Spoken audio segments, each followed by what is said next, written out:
Well, good Friday morning to the first meeting of the Rehab and Social Services Committee. I'm Senator Reeves, I'm the chair. My vice chair is Senator Cosgrove, to my right, your left. I just want to welcome everybody and have a little briefing time to tell you who's working on the committee this year. It's pretty much the same committee, even though we have 2 new members to the Senate. I don't know that that's going to change very much. I would ask if you have any cell phones, if you can turn those off, so we're not distracted. Those of you who have been in this committee before, last year we tried to take up social service bills and correction bills on one day and do alcohol bills on another day at the request of some of those folks who tend to lobby on behalf of those issues, so they're not all tied up under Fridays. Well, we tend to move pretty quickly in this committee, being Friday and trying to get to the floor as quick as possible. So I would ask that if you have comments, be brief, be succinct, and be gone. And I'd like to introduce my staff for this committee: David May, David's talking to Senator Marston, and Sarah Stanton. Sarah, if you'll raise your hand real quick. Is she here? She's not here yet. Okay. My committee clerks, Joanna, if you'll raise your hand. And I don't see Eric. Oh, there you go. I'm sorry. I have 2 pages today. One of them I know pretty well because I got him appointed, and that's Nathan, Nate, as we call him, Alton from Fredericksburg, and McLean Brooks from Alexandria. If you guys will stand up and say hello to everybody. Nate, stand up, stand up. Turn around. Say hello to everybody. So I will tell you, I have a son that's a page this year too, and their heads are on swivels for a reason, so I think it's awesome. But we have a sign-up sheet this year, or starting so far. Go ahead. Chairman, you forgot one introduction. It's the Pride Groveton High School cheerleading team. Maria from Legislative Services. Oh my gosh, I did. My apologies, Maria. Frank, Senator Wagner likes to do that. Anyway, we'll get started. We have a sign-up sheet, but I'm going to get through a little housekeeping thing first. Senator D-Staff has requested the Senate Bill 971 be stricken. Take a motion on that. All right, 971 is properly moved and seconded. All those in favor say aye. Aye. Any opposed? That bill's gone. All right, I have pictures of bills. The following bills are going to go live for the day at the request of the senators. Senate Bill 810, Senator Favola. Senate Bill 838, Senator Stanley. Senate Bill 851, Senator Stanley, apparently is not ready for court today. Senate Bill 1008, Senator Hanger. And Senate Bill 1146, Senator D-Staff. Those bills will be passed live for today. I have 1086. Senate Bill 1086, Senator Wexman. The way this works on the bill that's gone by for the day, since we are doing rehab or social services and corrections on one day, the next week will be alcohol bills, so it'll be towards the end. So those patrons who have bills that have asked to go by for the day, you're going to wind up skipping the week, unless we have a lighter docket as we move forward. So we have a couple of bills that we need to re-refer to courts that had already gone through and they've asked. That would be Senate Bill 1152, Senator Marston. I take a motion to refer that back to courts. Do you have a second? Second. Thank you.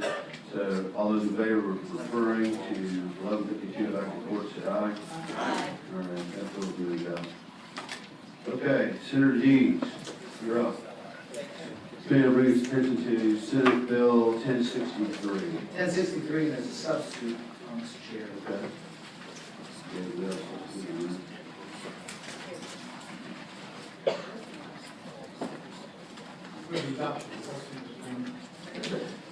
All right, we have the adoption of substitutes for the secretary. All those in favor say aye. Aye. Opposed? Substitute for go ahead. Mr. Chair, this bill is a recommendation of the governor and also the Joint Subcommittee on Mental Health. Senator Cosgrove and Delegate Rob Bell developed this legislation in response to the Michael Mitchell situation down Hampton Road. It seemed there was nobody who had the authority, specific authority under the code, to do an investigation of what the circumstances of that young man's death. So what this section very simply does is it gives the Board of Corrections the authority. And I think they already have the inherent authority to do this, but it gives them the specific authority to conduct an investigation. It's accompanied by a budget amendment to give them investigators, because even if they have the inherent authority, they don't have the people to do the work. And we worked on this language, or Senator Cosgrove and Delegate Bell worked on this language with all the interested parties, and the governor's office worked on this language as well. I think it's pretty much resolved. I think this legislation will have to, if the committee's will to advance it, it will have to go to finance because of the budget amendment. But this simply gives the Department of the Board of Corrections, with the assistance of the Department of Corrections and the Office of Medical Examiner, the authority to make review of jail death. The bill describes qualifications for appointment to the Board of Corrections. And the language that is before you in the substitute conforms it to the Bell bill that's in House government. So, Senator Deeds, I know Senator Cosgrove had Senate Bill 942, and I think it was an agreement that you would roll that into your bill. I will make that motion. All right, do I have a second? Second. All right, all those in favor of rolling 942 into 1063, where Senator Deeds and Senator Cosgrove can both be listed as chief co-patrons, say aye. Aye. Any opposed? Okay, so that bill is now rolled into it. Anybody have? So we have a report and refer to finance. Are there any questions? Do I have a second? Second. All those in favor say aye. Aye. Any opposed? Thank you very much. Senator Deeds, thank you. Senator Marshall, thank you for coming down, sir. You're going to have Senate Bill 850. I do, sir. Thank you. Let me tell the committee that we've heard this bill last year as well. 850. I think it got re-referred to Commerce and Labor, if I remember right, but I think the bill has changed some, so it'll bring it to 850. That's correct, and it was reported out of Commerce and Labor and sent to the House, where it was referred for study to the Crime Commission, but the Crime Commission was unable to squeeze it onto their agenda. But I think I've been working this through the past year and have hopes. Go ahead, sir. So, thank you.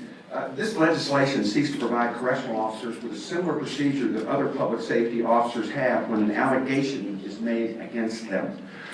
When a correctional officer takes their post, they never know what to expect that day.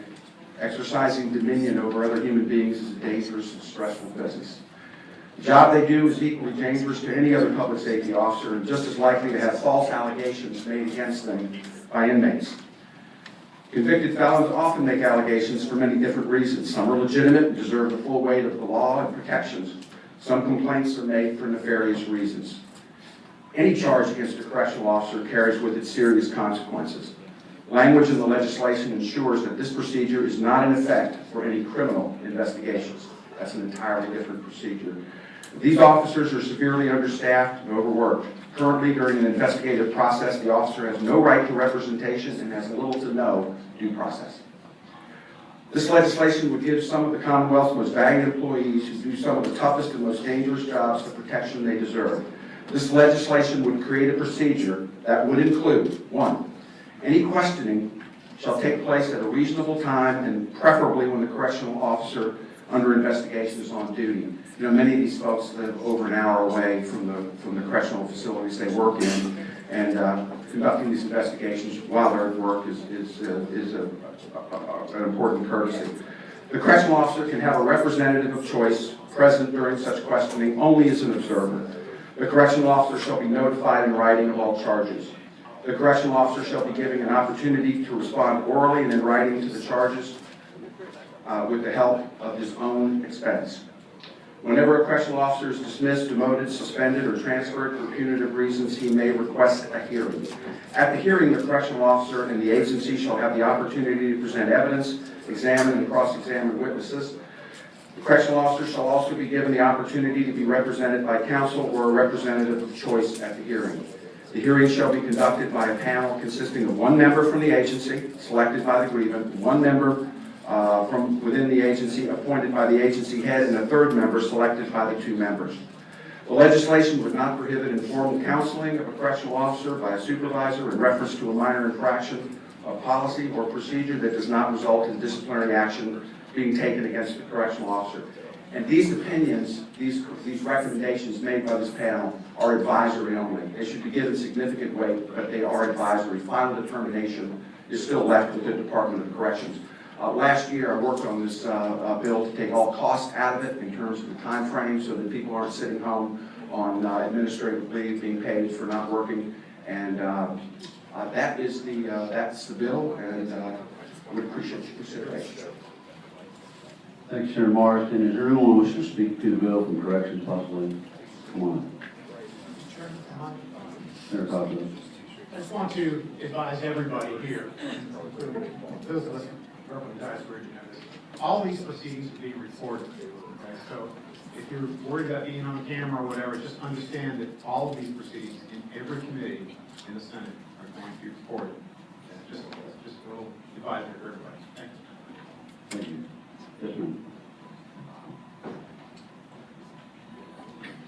Hi, Marie Vargo, Department of Corrections.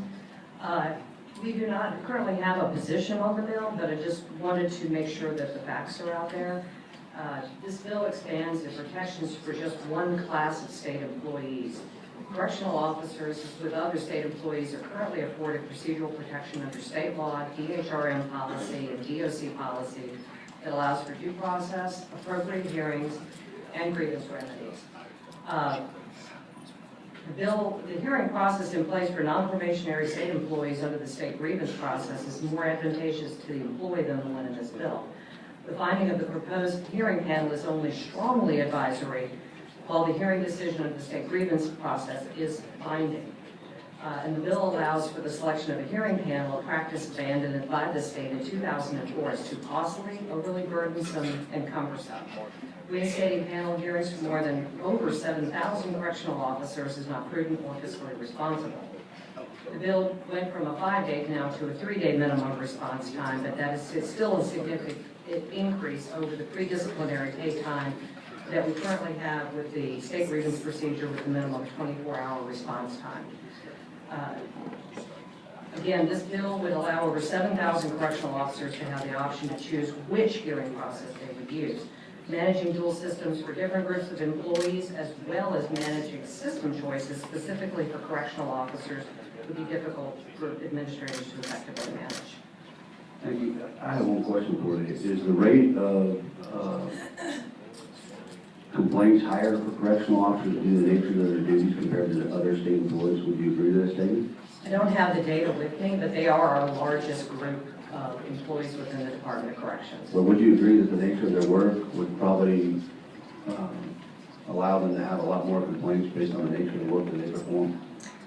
Well, a lot of our employees in the facilities are subject to being in a lot of the dangerous situations as well. So I'm not so sure. I really am hesitant to say that.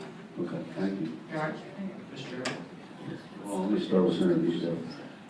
Mr. Chairman, if I may, I'm a little bit familiar with some of this, and I understand what the Department of Corrections is saying on the grievance process, but also in section 9.1500, which is in fact the Law Enforcement Procedural Guarantee Act, which is actually stronger than what we see here today, as well as the Grievance Act. I believe both of those two sections protect the correctional officers better. I think there's a better approach to solve this problem without watering it down and hurting the employees.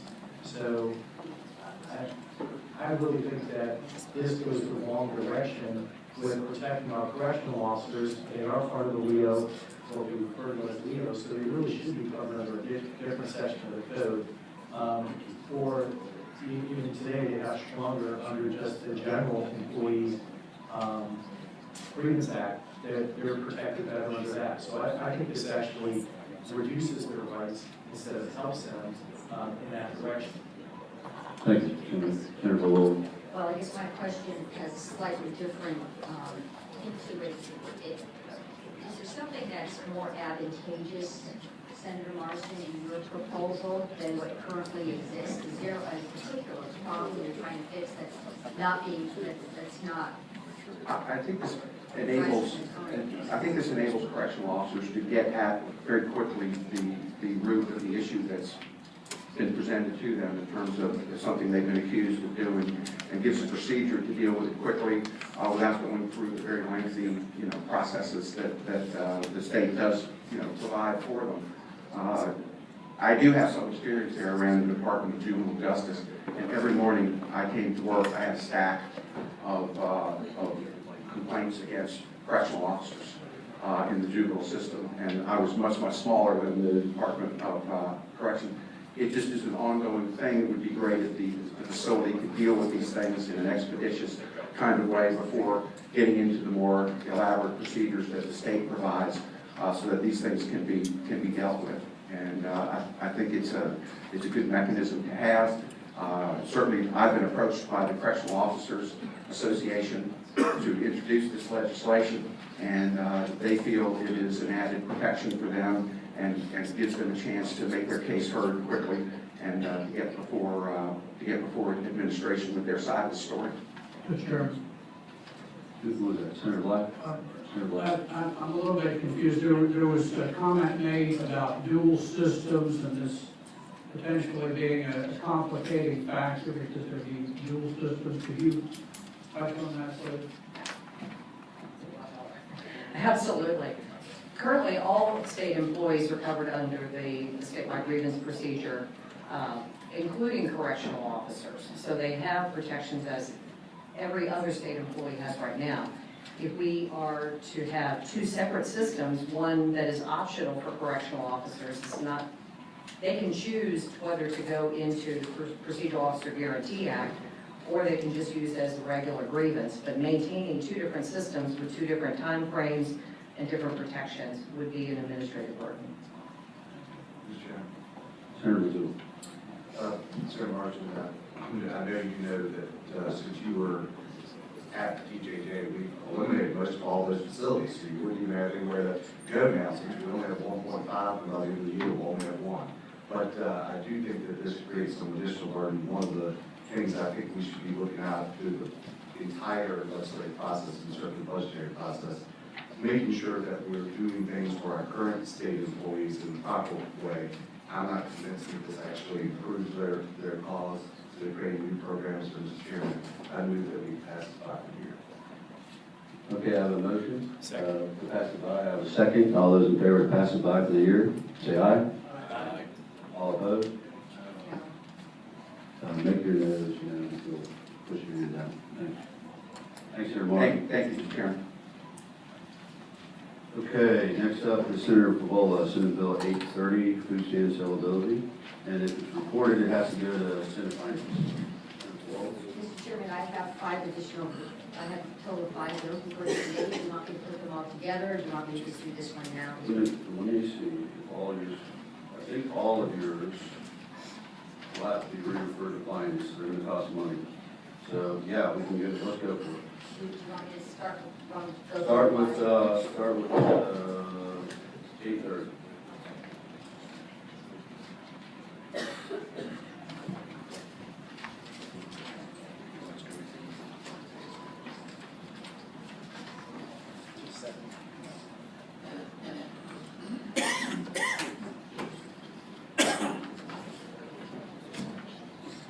Mr. Chairman, Senate Bill 830, there is an amendment in the nature of a substitute. Mr. Chair, we actually just have a line for this one. Okay. And I'll go ahead and give it to you. On page 1 of the bill, line 17, after to distribute, we're going to strike a controlled substance in violation of section 18.2-248 and insert marijuana in violation of subdivision A2 of section 18.2-248.1. Okay, we have a line amendment. All those in favor say aye. Aye. Any opposed? Okay, the line amendment is second. Mr. Chairman, this is a reentry program. What it does is it allows individuals who have been convicted of a felony offense of possession of marijuana with the intent to distribute, after that individual has done his time and actually agrees to periodic drug screenings, that individual would be eligible for food stamps. Food stamps, as you know, is a federal program. It's the program is funded federally The state does absorb some costs for the administration. Federal government funds half the administrative costs as well as the program dollars, but the state or local government covers the other 50%, so there is a fiscal impact. I just want to say that in 2015, the state had a reentry commission, and there was a great deal of emphasis on the need to support individuals after they've been incarcerated. Once they're released, the only way we reduce recidivism and of course reduce the cost of incarceration is providing programs that enable individuals to create a life so they don't have to go back to crime. So that's the intent of this. Federal government is allowing states to remove the ban. Many states have gone much farther than we've gone. Thank you, Senator. Does anybody have any questions for Senator Favola? Anybody wish to speak to the bill? Okay, the bill is before the committee. If no one has any questions for the Senator? Mr. Chairman, I think there may be a Oh, speaker. okay. Sir, you want to step up? Hi there. My name is Kevin Maurer. I'm with the Virginia Catholic Conference, and we support this bill as a way to reintegrate felons after they've served their time. And we believe it's unfair that the ban singles out one type of felon and not others, including violent felons. And we believe that the ban is an impediment to successful integration. Thank you so much. Ma'am? Good morning, Virginia Hurt here with the Virginia Poverty Law Center. Virginia Poverty Law Center is also in favor of this bill. We do believe that it does assist in the reintegration that's necessary for people to be successful and to be able to transition themselves from perhaps having a past of some bad decisions or some negative influences to being able to be a productive member of society, being able to work towards furthering their best interests and furthering themselves as a useful member of society. We will be in favor of this. Thank you very much. Anyone else wish to speak for it? Senator McGill? Mr. Chairman, I guess we have very somewhat different perspectives. I certainly understand people making mistakes, and using illegal drugs can be considered that we should be more generous. But if you're distributing drugs to our children or others, that's not one, that's what we say, distribution of marijuana. Mr. Chairman, if I may respond. Senator, is there a question there? So- The statement, or would you agree, or? Is that not the, Mr. Chairman, I want to make sure that the amendment didn't change that, but I read that, I didn't take it. Well, Mr. Chairman, Senator McDougal, the problem is with the criminal statutes, an individual with as little as a half an ounce could be convicted of a felony possession with intent to distribute if a judge so decided. So there's a very wide range in terms of the quantity. So you do have these kids on the street or a high school student with, unfortunately, a half an ounce of marijuana being convicted of a felony, and we're really trying to get to that problem. Mr. Chairman, Okay. there is a misdemeanor distribution, and then there's felony distribution, and this one's felony distribution, and we have a very different view, because that also says a half ounce to 5 pounds. It does say And 5 so, pounds. in my experience as a former prosecutor, these are individuals that I don't want receiving state benefits. So with that, Mr. Chairman, I move to pass the bill by the year. So I have a motion to pass it by. I have a second, probably second. All those in favor? Mr. Chair. Who was that? Oh, Senator Peterson. Substitute motion. I have a substitute motion. I move that we report the bill. It's been properly seconded to report the bill. All those in favor of reporting the bill, say aye. Aye. All those opposed, say nay. Nay. One proxy. Nay. You want to call the roll?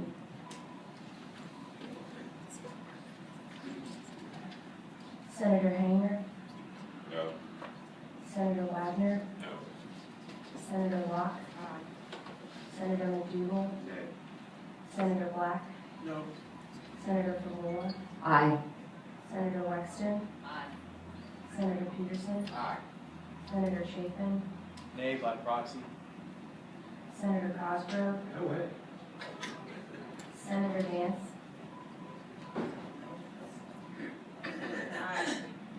Senator Serval, Aye. Senator Steph, No. Senator McPike, Aye.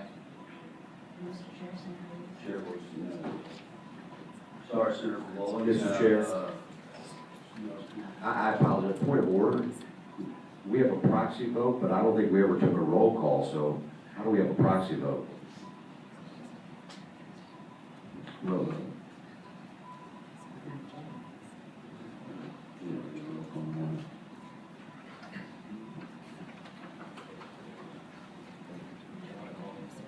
Committee will stand at ease for a second.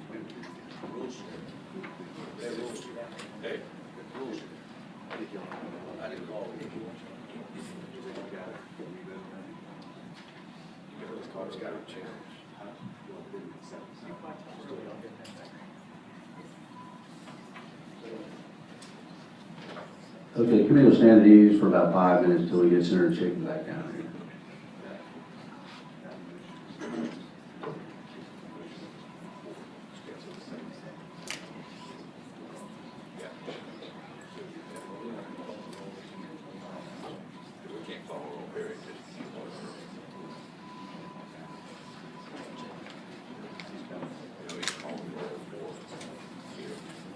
All right, so here's what we're going to do. A little rusty, it's been a year, so clerk, will you call the roll real quick?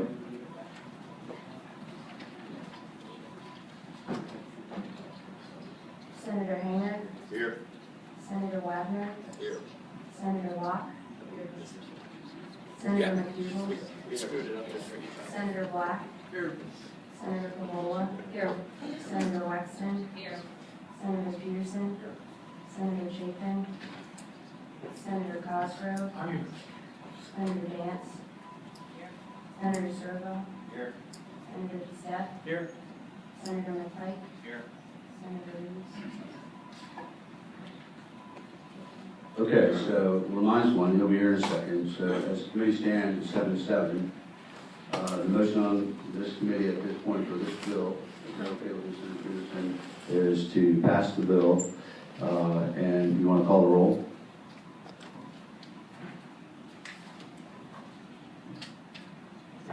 Senator Hayner, No. Senator Wagner, No. Senator Locke, Senator McDougal, No. Senator Black, Senator Pavola, Yes. Senator Wexton, Senator Peterson, Aye. Senator Chapin, Senator Cosgrove, Yeah. Senator Dance, Senator Servo, Aye. Senator Steph, Nay. Senator McPike, Aye. Senator Reed. Chair votes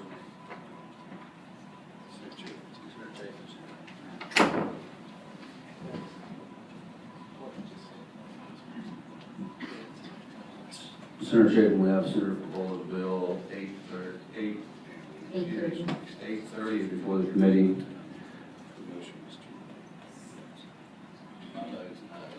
Senator Chapin's vote is no. Senator Pavola's bill has failed officially now. 7 minutes, 8 minutes. So that motion failed. We need to go back to the original motions given by Senator McDougal that the bill be passed by indefinitely. It's been properly seconded. Take a roll call vote, please. Well, we just reverse the vote. Is everybody fine with that? Is that fine? Okay. All right. Senator Pavola, let's go to the next one. Okay, the bills get better and better. I promise you'll like the succeeding ones. Senate Bill 868, this is a Child Protective Service bill. This is a Section 1 bill. All it does is it directs the Department of Social Services to issue regulations that would require local departments, after they validated reports of child abuse or neglect, to take some action within 24 hours. Senator Pavola, let me interrupt you real quick. I think you have a substitute. Do we need to get? Oh, I apologize. I just read the substitute, so there's. Okay, so the committee should have, Patty passed out to you a substitute. Take a motion to accept the substitute. It's been properly, motion is seconded. All those in favor say aye. Aye. Okay, now it's before the committee. Go ahead.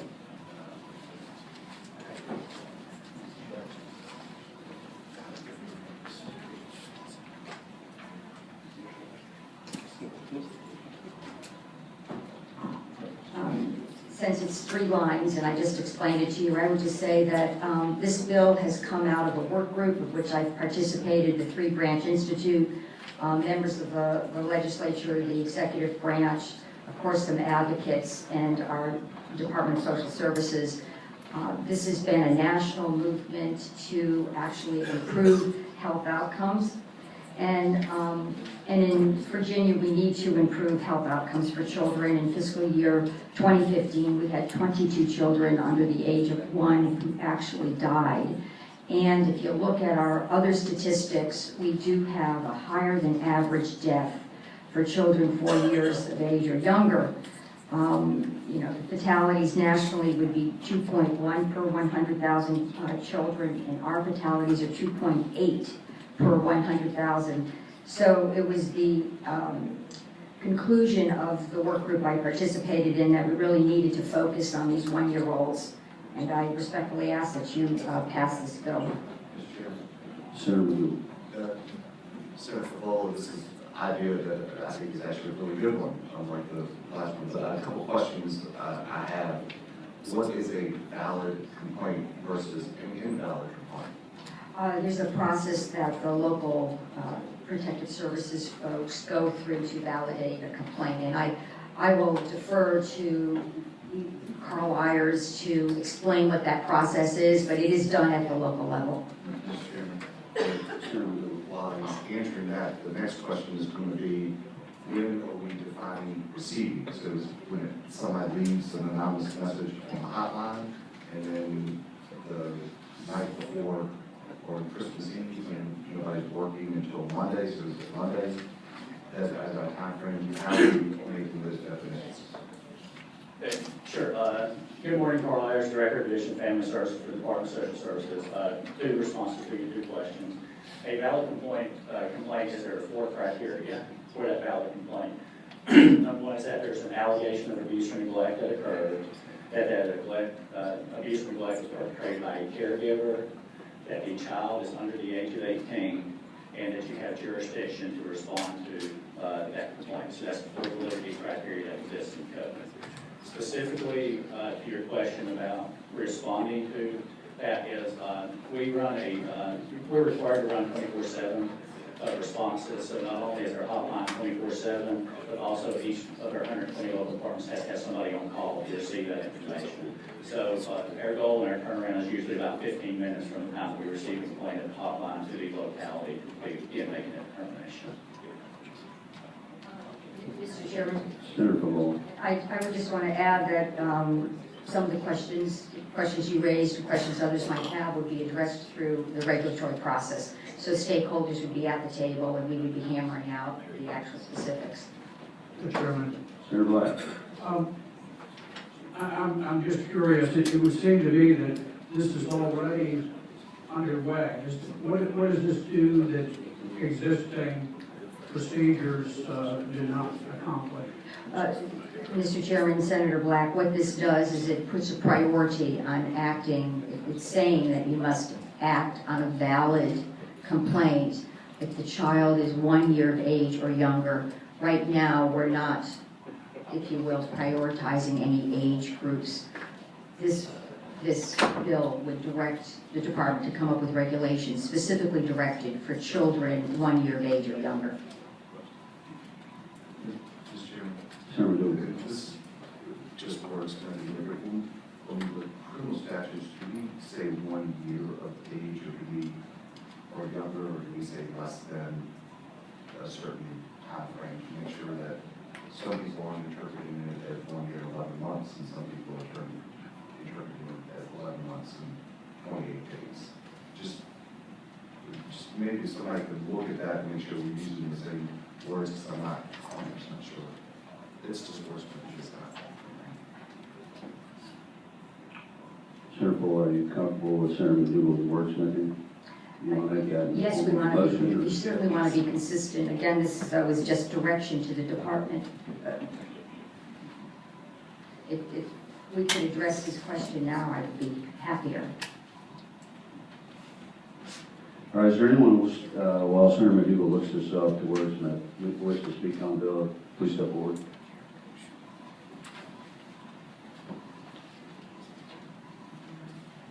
Thank you, Chairman. I'm Valerie LaRue from Virginia Poverty Law Center, and we would support this bill as amended by the Senator. Thank you.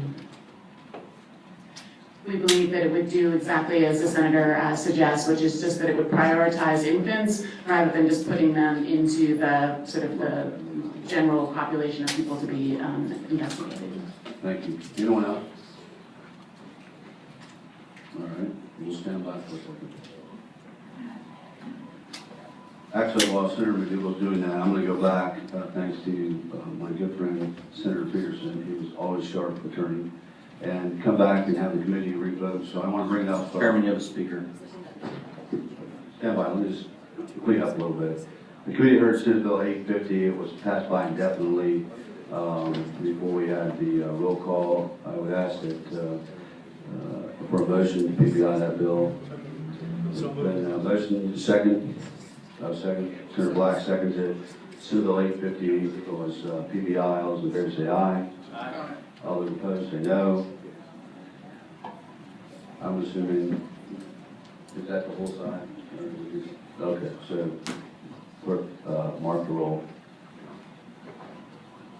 I don't think you need to call it. I think we know nothing like that. Also, we took Senator Deep's bill, Senate Bill 942 on mental health, and Senator Cosgrove's bill. Actually, that's Senator Cosgrove. We rolled his into Senator Deep's bill 1063 on mental health. Reporting that bill out. All those in favor of reporting that bill out, say aye. Aye. That sounds unanimous. Is there anybody that wishes not to vote for that bill? So that passes out of here. We had Senate Bill 1063. It was reported with substitute. I'm sorry, that's the Senate bill. Senator Sturgeon also asked that Senate Bill 1191 be passed by today. If I have a movement, do I have a second for that? Okay, Senate Bill 1191 also go by today. All right. Senator McDougal, we have your wordsmithing. Mr. Chairman, I think we did look at it in a myriad of other places, maybe under the age. I think the appropriate amendment would be abuse of neglect of a child under the age of 2. And I agree with that, and strike that language with the 1 year of age. We have motions for second. All those in favor to adopt the language, say aye. Aye. All right, none opposed. That's the bill before us. Is there anyone else wish to speak to this bill? Okay, the chair will entertain a motion on your bill. Report subsidies. Second. Okay, the motion, I think this bill is going to have to go re-referred to finance, so I have it on my report from Senator Norman. So, you want to? Mr. Chairman, I've been advised by the Department of Social Services that they were going to move forward with this anyways. Is that, I mean, I don't want to say anyways, but this was on their work plan if this bill passed. So does it still have to go to finance? Okay. Okay, so it's going to have to go back to finance. The chair of finance just told me that, so I'm not going to tell them no. So the minute report is to re-refer to finance. So all those in favor say aye. Aye. Any opposed to that bill? I see none. Congratulations. Next bill, please. Thank you. We like this very much too. This is the Kinship Guardian Assistance Bill. And what this bill does is for children who are already in foster care. The committee heard this bill and put out a 14-0 last year, so. That is correct, and it is the exact same bill. It has to go to finance. That's correct. Second. There is your motion. All those in favor say aye. Aye. Any opposed? There's 2 for you. Maybe on the 933. 33. Okay, this, I do have an amendment to this bill. It's probably in the nature of a substitute, so it would be helpful. Perhaps the amendment was passed out.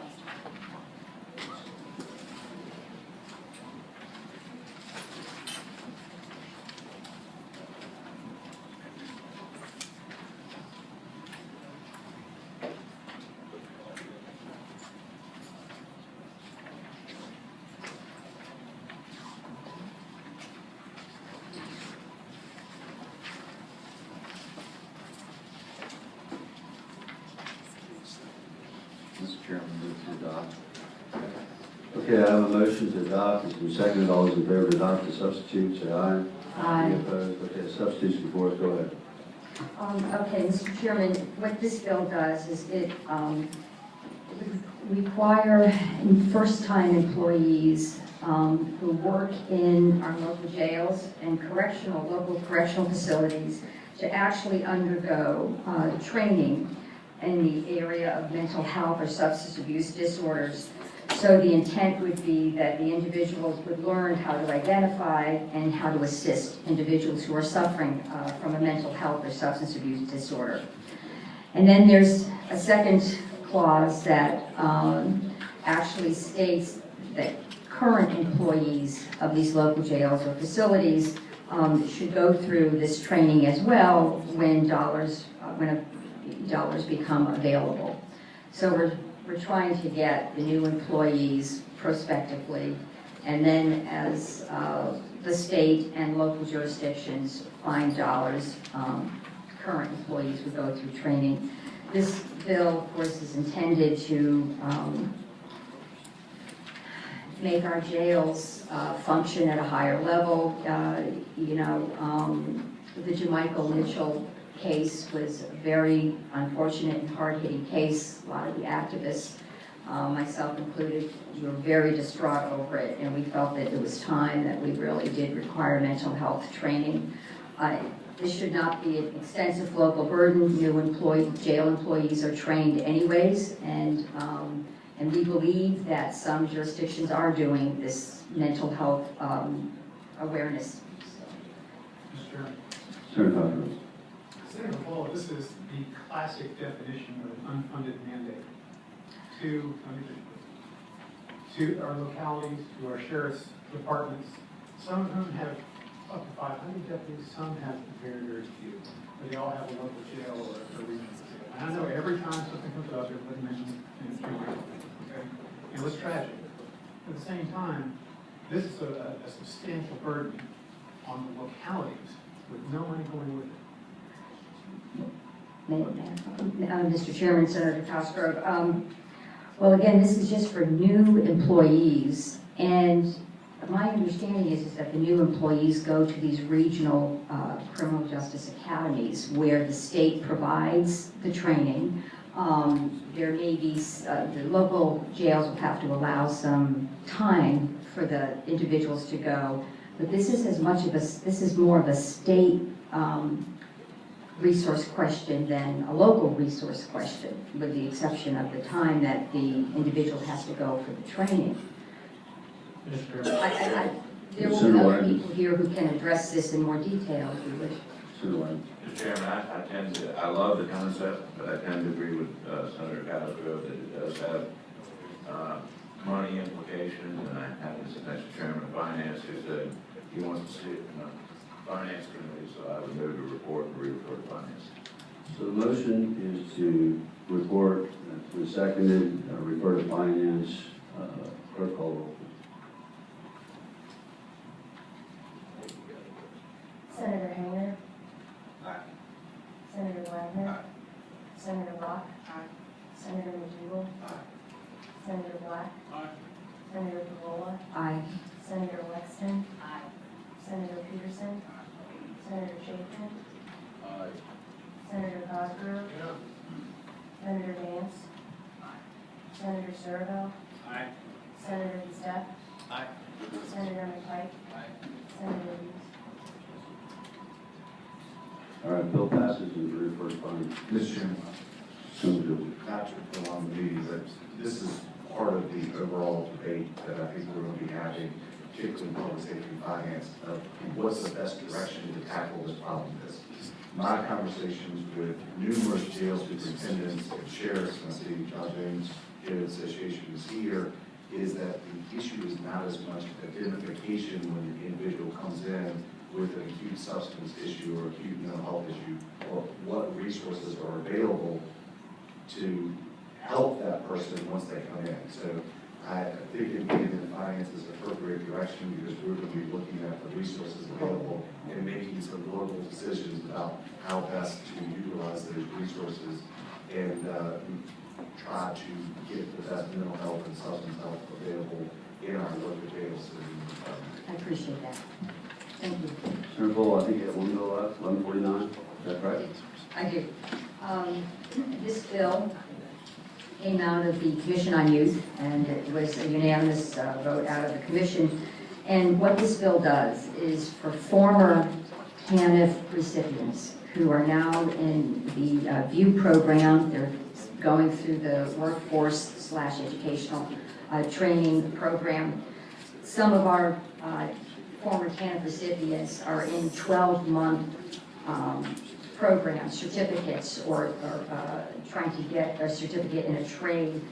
And we would like to extend the support services for 24 months rather than 12, because we want them to finish. This is something where if they do get a certificate, they have a higher probability of being self-sufficient, not returning to TANF, and being able to support their families. So I did put in a budget amendment. There is a very small requirement out of general funds.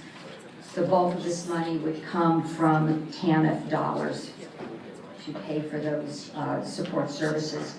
I don't have my budget impact statement with me, but I could. If we're for it, it's still going to have to go to finance. They're going to have to look at it again. Yeah.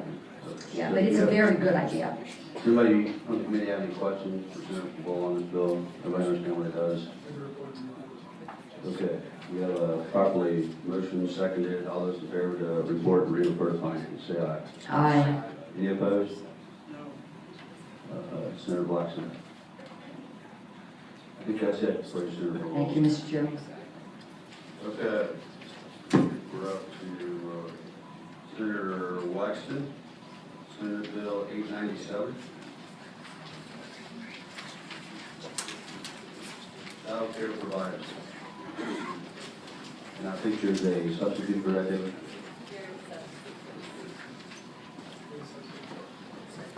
I've got a properly motion second to substitute. All those in favor say aye. And opposed, substitute for the bill. Senator.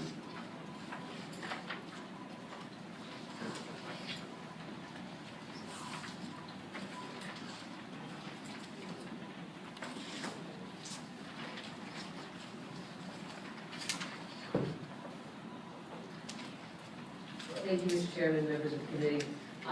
This bill, Senate Bill 897, is really the final step in bringing in the comprehensive criminal fingerprint background checks for employees who would be in daycare or child care settings. This is, as the committee's aware, this has been going on for several years that we've been implementing this more reliable national fingerprint check. This is something that is required as a result of the Child Care Development Block Grant reauthorization of 2014. One of the stipulations is that Virginia must do national fingerprint background checks on any facility that is registered by the state, regulated, or receiving any block grant subsidy funding. So this bill would simply sweep those final entities into the system that was created through the legislation in 2015 and 2016. The substitute is no different from the previous version, except that we have added a sunset provision. It's only going to be good for 1 year. We do not know what, what will be happening at the federal level, but right now, Virginia needs to come into compliance by October 1st of this year, or face the loss of a significant portion of the block grant funds. So what Senator Wexler indicated in the House version, they've already done the substitute, or at least it's going through there with the amended sunset provision on it. I know there are a number of people that would like to speak to this today, so you can have those that are for it if they'd like to come up and speak, and then I know there's some private religious schools and some other folks that would like to speak. Mr. Chairman, Senator Moore. here from those and other issues. Do you know how much the block grant is, and if it is to be eliminated or transferred to a different direction? Senator McDougal, I will defer to DSS, to Charlie Vincent on that. Come on, ma'am, thank you.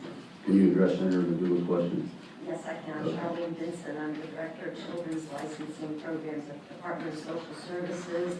I believe the block grant amount varies, but The last amount was like something like 109 million.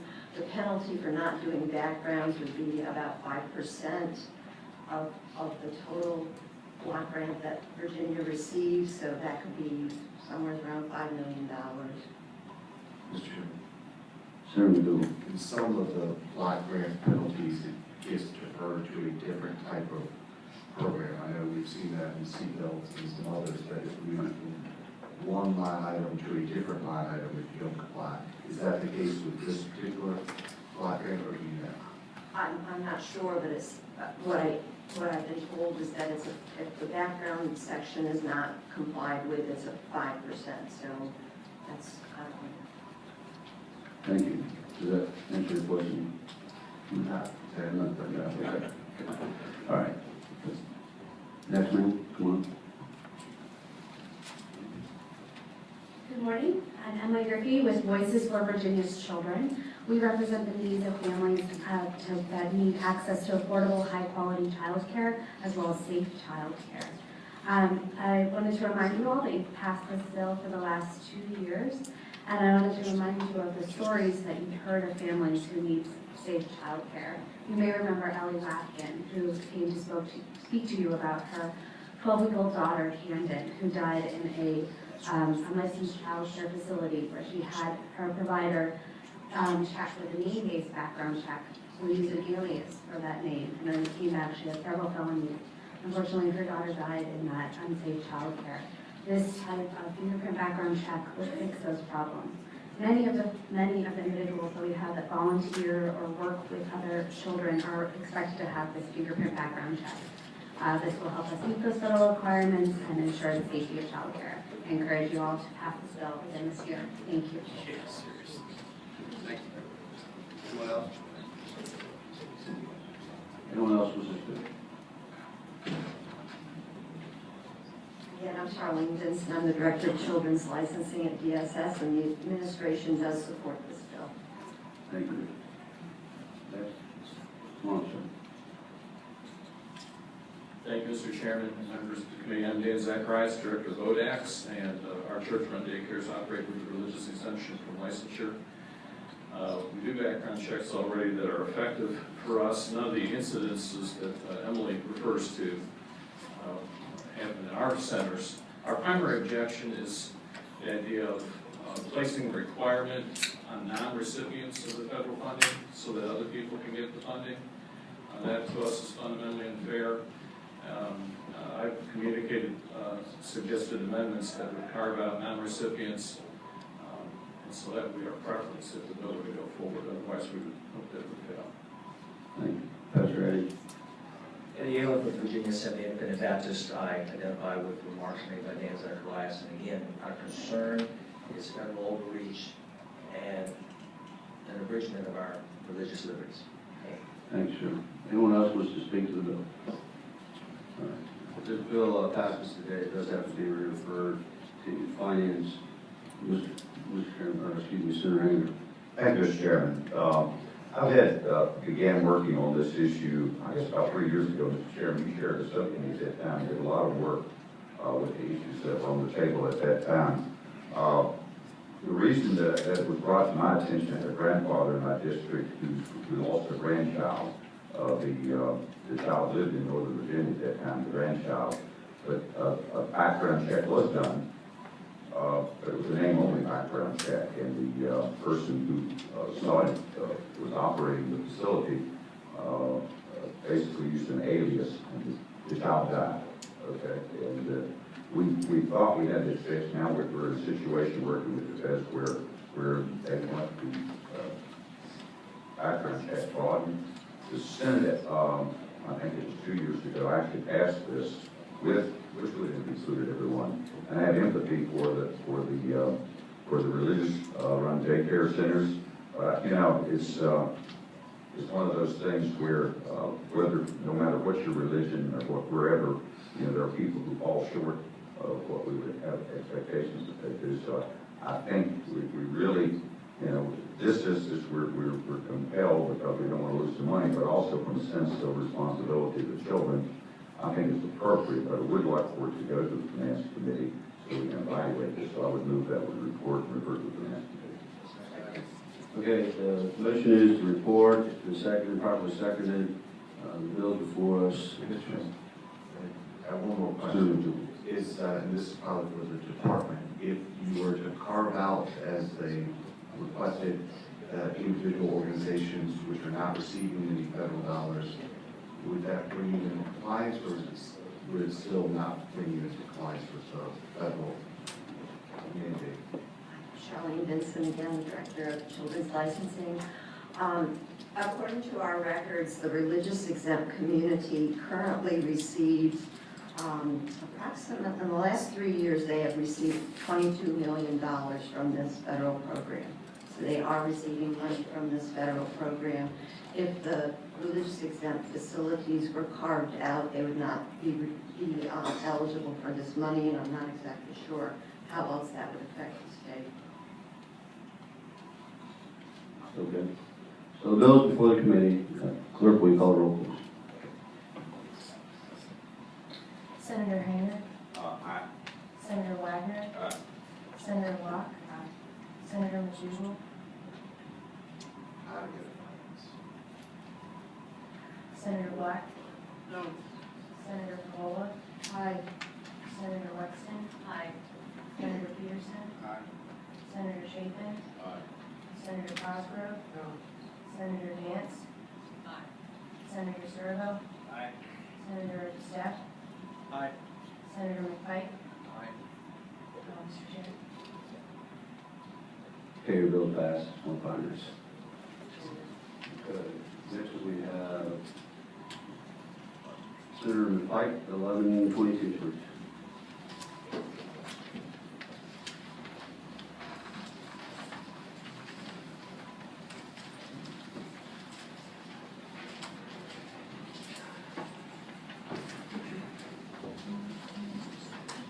Mr. Chairman, Senate Bill 1122, what it does is seek to update the contact information requirements.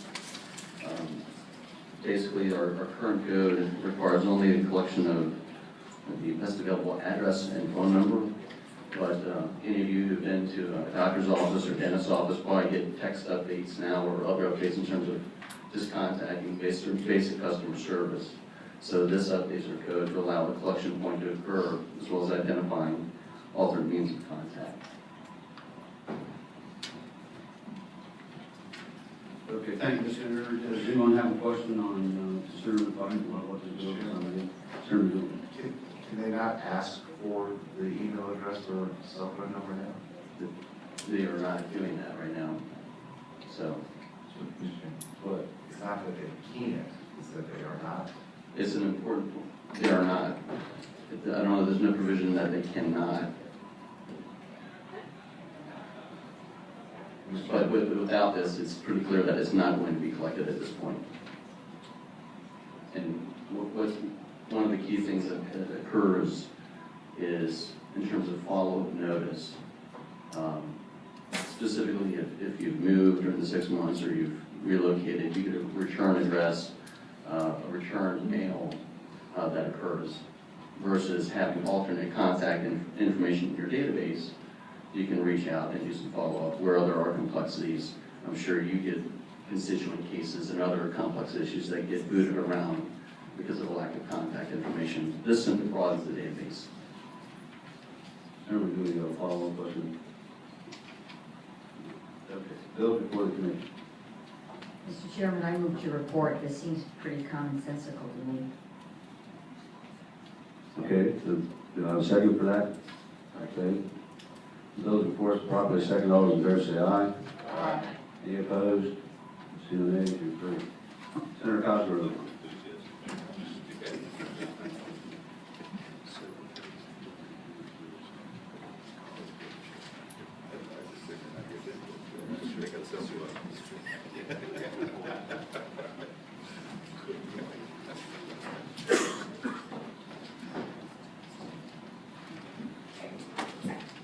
Mr. Chairman, I have for your viewing pleasure this morning, Senate Bill 940 and 941. May I bring your attention to Senate Bill 940, please? Thank you. Mr. Chairman, members of the committee, Senate Bill 940 requires that the staff of a local regional correctional facility screen persons admitted to the facility for mental illness using a scientifically validated instrument designed or designated by the Commissioner of Behavioral Health and Developmental Services. The bill provides that the screen indicates that a person may have mental illness, and assessment of his need or her need for mental services should be conducted within 72 hours. Mr. Chairman, as we all know, many times people that have mental illness are put into jail. If they're not even diagnosed, they're certainly not going to get any help. And this is just a very simple way of trying to start that ball rolling. So, Senator Cosmo, what do they do now? I mean, when I was a cop, I remember what they used to do, but what's the current process for processing prisoners into the ABC or? Well, Mr. Chairman, I know they have to go through booking, but I'm not sure what assessments they actually have. I'm sure they have a physical assessment. Is there someone here from the Department of Corrections to speak to that bill? I see the Secretary of Public Safety, but I don't know that you would know. Is Mr. Jones? Senator Cosmo.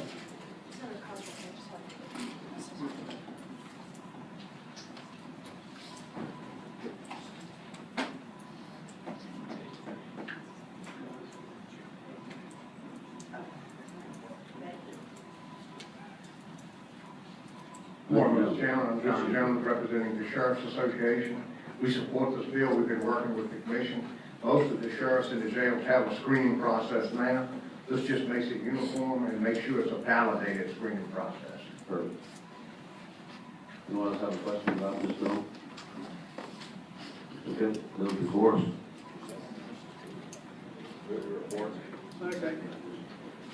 Bill's been before the committee, properly seconded. All those in favor say aye. Aye. Any opposed?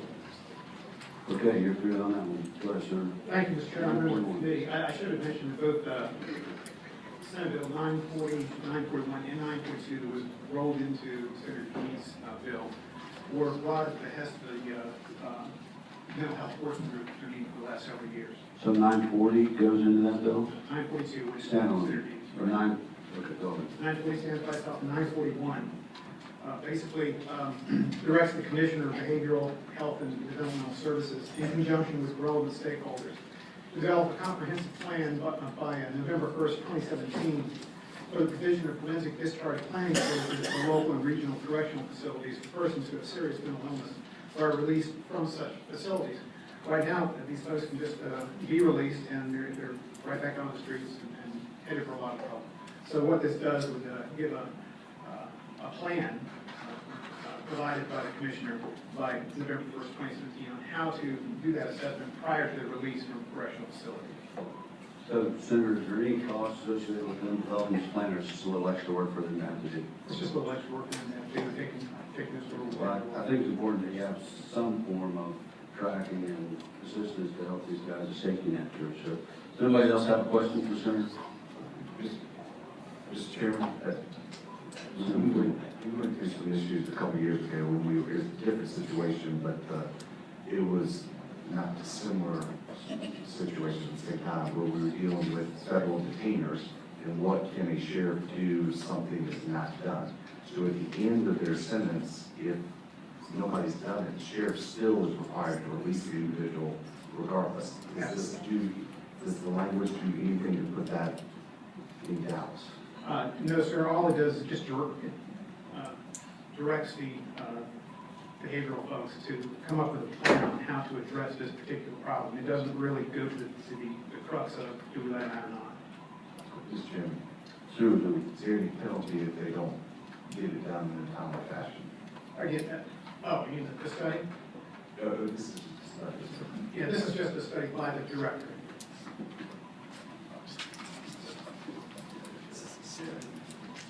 Mr. Chairman, if I can clarify, I see the Senator uses the study. This is actually just the director of the Behavioral Health and Developmental Services to come up with a plan on how to deal with this issue. Thank you, Senator Cox. Anybody else have any questions for him? Okay, vote before the committee. Been reported. Is there a second? Second. Okay, we have a second. All those in favor say aye. Aye. Any opposed? Okay. Thank you, Mr. Chairman. All right, we have one bill left, and it's mine, and I've asked Senator Wagner to go ahead and take the bill. Yeah.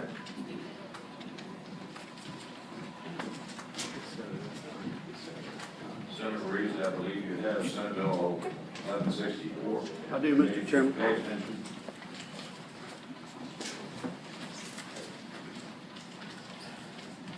What do you got for us today? Thank you, Mr. Chairman. This is the Military Affiliation and Child Abuse Neglect Bill.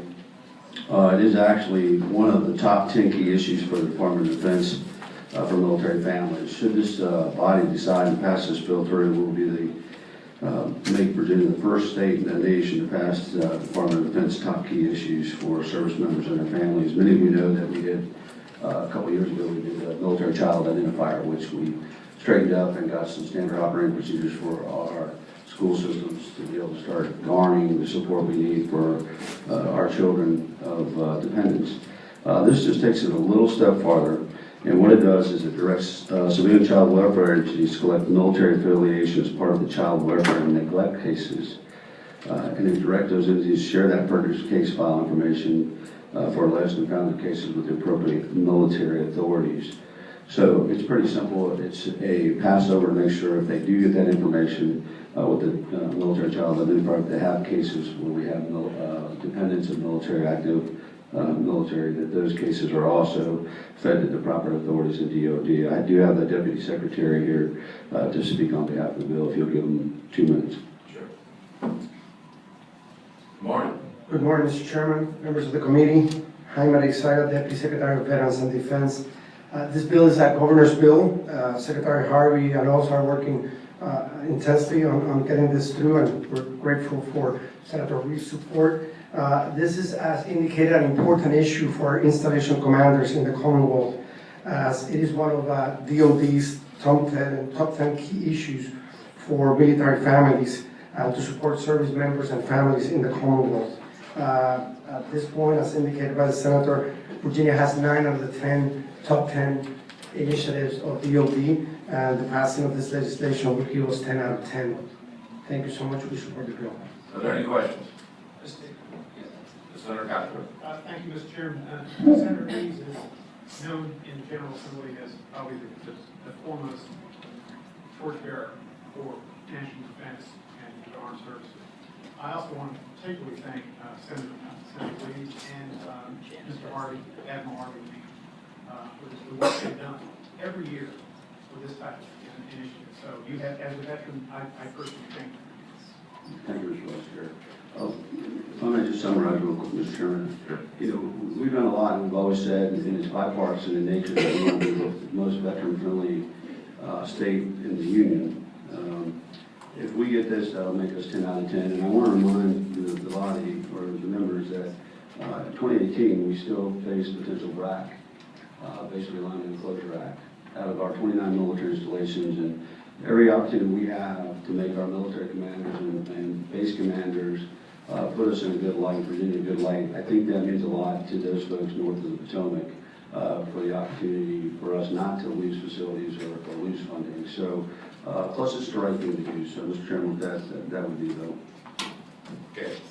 Any other questions? Been moved and second the bill be reported. All those in favor say aye. Aye. Any opposed? Bill's out of here. Thank you, Senator Reed. Mr. Chairman, that concludes our document. If you'd like to close this up. All right. If there's no other, nothing else to come before the committee shall rise.